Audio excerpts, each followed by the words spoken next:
What Caitlin Clark did, because so many eyeballs were on her, was she is a huge multiplier effect of that. I see a lot of players wanting to go, in this offseason, a lot of players are going to want to go to the Fever. Imagine that the crowd is going crazy at an Indiana Fever game while Caitlin Clark Boston's Kelsey Mitchell-Aaliyah. It seems too good to be true when Lexi Hull and Sutta Solly appear in court together. Trying to think of who potentially could be in their plans. Like, obviously Satu Sabali is a potential player who you can get via some sort of trade.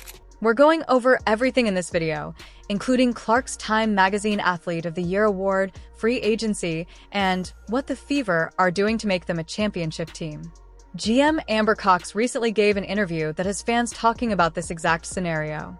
Let's break down what she said and why it has everyone thinking the Fever might be building a WNBA super team. I think we're obviously at this very pivotal time in the WNBA, and obviously led by the Indiana Fever. But I think all those experiences will lend themselves to hopefully doing the best job possible here. In a recent interview, Amber Cox hinted about the Fever's offseason strategy, and fans are giddy. As the new general manager, Cox FO shared her vision for directing the team's future. She is not merely making decisions.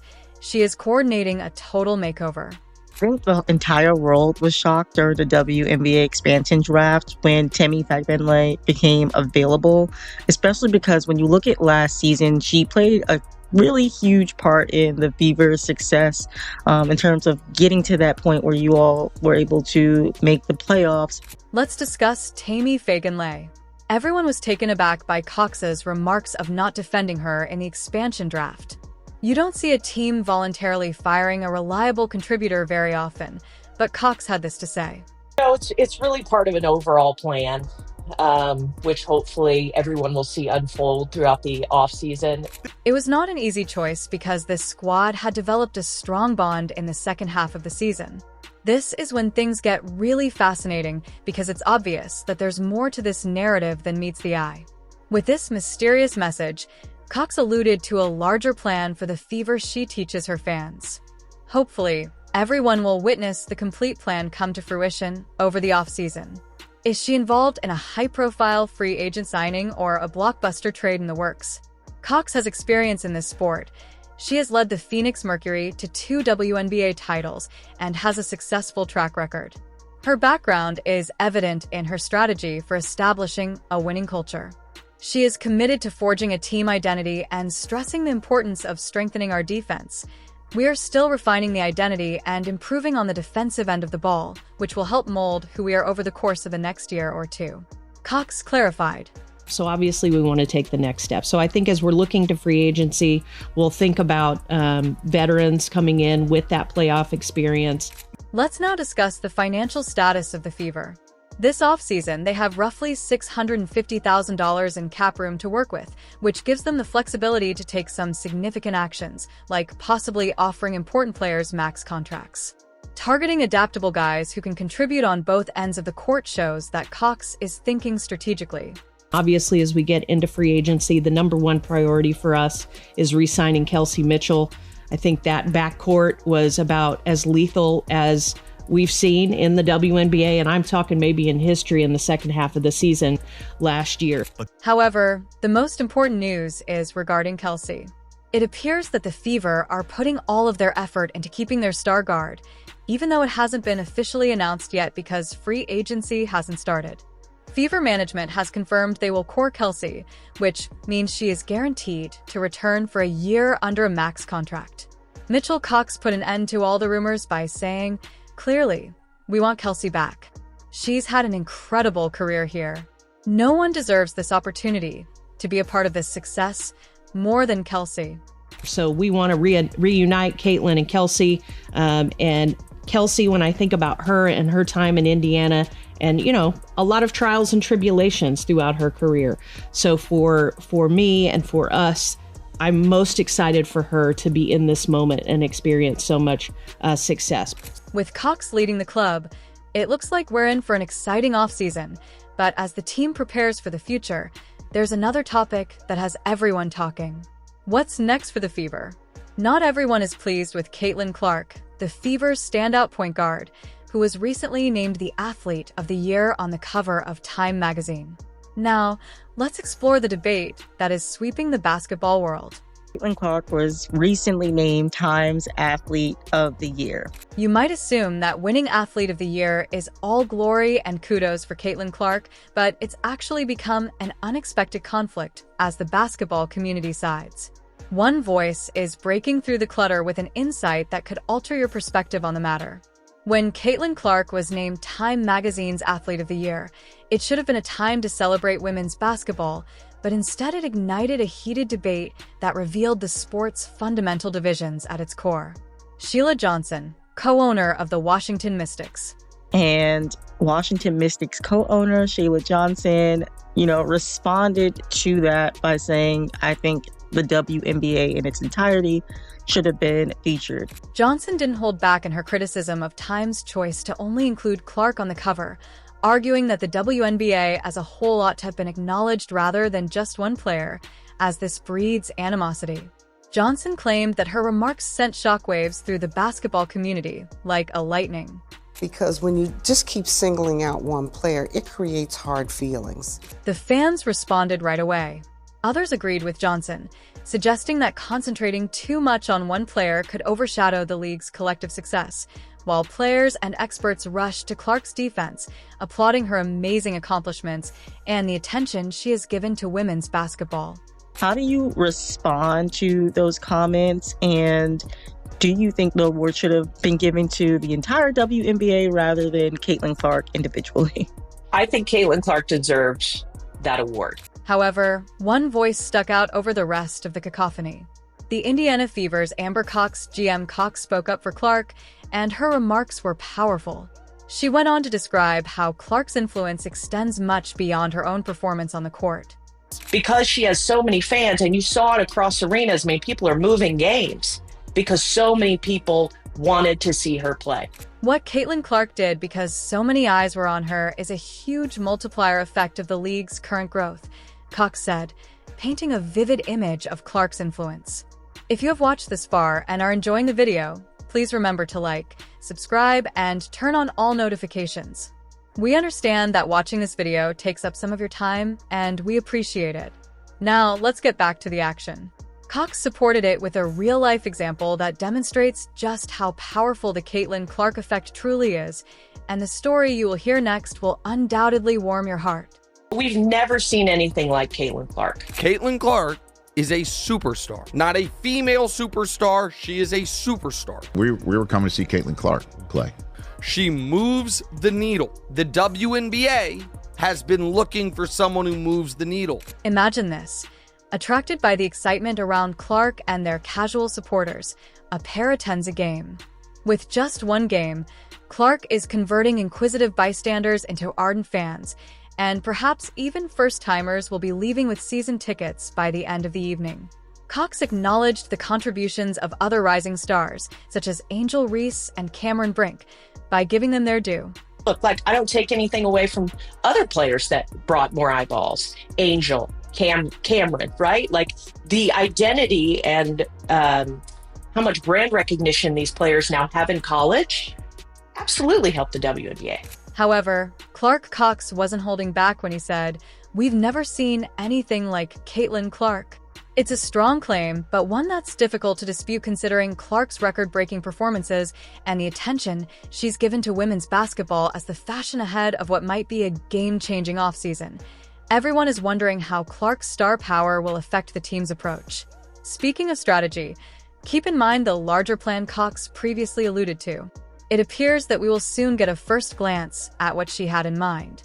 Fever just made a move that has supporters baffled, and it may hold the secret to Cox's grand strategy for the team's future. Are you curious to know what comes next? Caitlin specifically has such a unique skill set. She loves to run, just incredible vision. Stephanie White sat down right where you are and said, we want to run. So how much are you thinking about the fit here as you close in on free agency? It's the most important thing, right? You've got to get the players that fit with the system Stephanie wants to have on the floor. Not to mention that Tam has been a Clark supporter since day one, But now that Fagman is leaving for the Golden State Valkyries, Fever fans are left wondering what's going on. Last season, she was a reliable contributor, averaging 6.4 points and 5.7 rebounds per game. Her ability to run the floor with Caitlin Clark created a dynamic duo that helped push the Fever into playoff contention. But also her ability to run the floor with Caitlin Clark and how their games complemented each other. When we think about, that expansion draft, what was the thought process in making her available? Fans fiercely debated the choice to leave Fagan Lay unprotected in the expansion draft. Others conjectured that this might be a part of a bigger plan to free up salary space for a big free agency signing, while others contended that her experience and locker room presence were too valuable to lose. It's evident that the front office of Fever struggled with the decision, balancing Fagman Lay's contributions against their long-term goals for the team, as social media was ablaze with hypotheses ranging from trade rumors to worries about team cohesion. Difficult. It's hard to lose a player. 6 is not very many when you think about protecting anybody on your roster. Fans fiercely debated the choice to leave Fagan Lay unprotected in the expansion draft.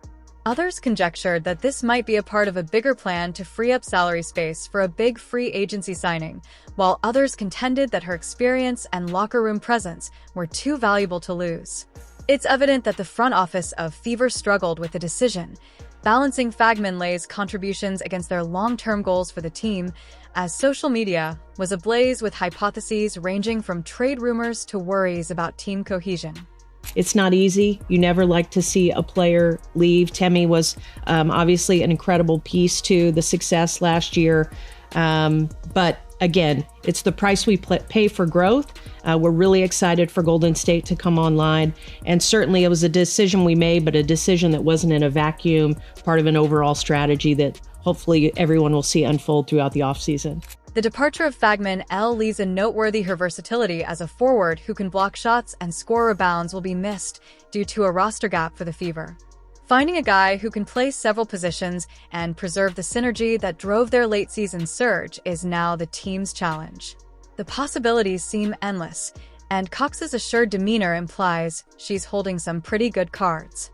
Could the Fever be targeting a well-known free agent to bolster their front court? Or perhaps they're looking to package their newly discovered cap space with draft picks. Or perhaps even Alyssa Smith for a blockbuster trade. It's evident that the Fever is long-term minded and prepared to make difficult decisions today in order to succeed later. I think the entire world was shocked during the WNBA expansion draft when Temi Fagbenle became available, especially because when you look at last season, she played a really huge part in the Fever's success in terms of getting to that point where you all were able to make the playoffs. With the free agency period approaching and speculation about possible targets who the Fever will pursue to fill the void left by Bennell and how this mystery player will fit into Cox's grand vision for the team's future, all eyes are on the Indiana Fever as the dust settles on Lay's departure. One thing is certain, though. The team is only getting started, and the best may be yet to come. Fit is the most important thing. You got to have somebody that can run up and down the floor and catch those passes Caitlin's going to be throwing. Free will with an all-star trio of Caitlin Clark, Aaliyah Boston, and Kelsey Mitchell, as well as rising star Lexi Hull. The Fever's roster is already looking impressive. However, there is still opportunity for improvement, particularly in the front court, which is where things get interesting. Fever has struck Indiana, and the symptoms are intense speculation and sky-high expectations. Could the Fever be about to make a move that would send shockwaves through the league? Let's examine the clues and see where they stand. So it's a lot of movement for me this offseason. The decision to change teams. Yeah, so I'll be a free agent this year. A single name keeps coming up in the rumors of possible free agent targets. Both management and Fever fans are interested in the Dallas Wings standout as she enters free agency. Sahal hit a scorching 45.2% from three-point range and averaged an amazing 17.9 points per game the previous season. She is versatile on both the offensive and defensive ends of the court thanks to her length and athletic ability, making her an excellent fit for the Heat system, but her numbers aren't the only thing that have people talking. Whether this is a hint of things to come or just lighthearted social media banter, Sabali has been interacting with Fever fans on social media, liking comments that suggest she should work with Caitlin Clark in Indiana. Oh no, Williams takes that egg out of my basket. Thank you for that. Amber Cox and the Fever management team are searching for a versatile forward who can score, defend, and add size to their lineup. Sabali fits all those requirements. She can guard multiple positions and has a strong offensive game that would perfectly complement the team's current talent. Of course, nothing is finalized just yet. If the team is unable to acquire Sabali, they have backup plans. They may also be considering players like Gabby Williams, who is renowned for her versatility and defensive prowess, but don't be fooled. Solly appears to be the top target, and it's worth noting that she is signed with the same sports agent as Aya Boston, a superb athlete, and that GM Amber Cox was once her supervisor. Williams slips the pass. Oh, Satu! Get that egg out of our basket. Dallas needed a little bit of juice, a little bit of energy right there. Thank you for that. Imagine a lineup with Clark's playmaking and Boston's inside presence. The potential impact of adding a player like SA to this hot roster is enormous. SA's all-around play and Mitchell's scoring make them more than just a solid team that won a championship. Contestant. Are you in a position where you can add some pieces? Yes, we are. We're definitely in a position, and I would think that if you are a smart basketball player and you watch the way she plays, you would want to play with her. Cox and her group are committed to developing a successful culture rather than merely assembling a group of gifted athletes. As we wait for free agency to officially begin, one thing is certain. The Indiana Fever are done being underdogs. They are creating something special, and the basketball world is on high alert. If the team pulls off this free agency coup, it could completely change the WNBA landscape. We're talking about a team that could go from lottery picks to title favorites in the span of one offseason. The rest of the league would have to take notice and step up their game. If the Fever succeed, the entire league would have to change. And building quality depth is going to be important. You know, when you have a core three like we have, surrounding them with players who are going to, fill the roles, certainly, first and foremost, who are going to embrace the roles, secondly, and who give us the best opportunities for success by complementing what they do really, really well. The Indiana Fever are about to experience something extraordinary. Amber Cox's grand scheme is coming together with Caitlin Clark-Aaliyah Boston, piece by exciting piece. Kelsey Mitchell and Lexi Hull, the core of the Fever, is already drawing attention, but the addition of a player like Sata Sabali could turn this team from promising to downright dangerous. That's not just a good team, it's a squad that could compete for a title right now. The rest of the league is paying attention, and the fans in Indiana are buzzing about the possibilities. The Fever aren't content with being an afterthought. They're aiming for the top, and they're not being subtle about it. So, the big question is, are we witnessing the beginning of the WNBA's next dynasty? The pieces are falling into place. The talent is undeniable, and now it's just a matter of turning potential into championships. Are you ready? Let us know in the comments. Like, subscribe, and turn on all notifications so you don't miss a thing. We'll see you in the next one after you click the video on the screen.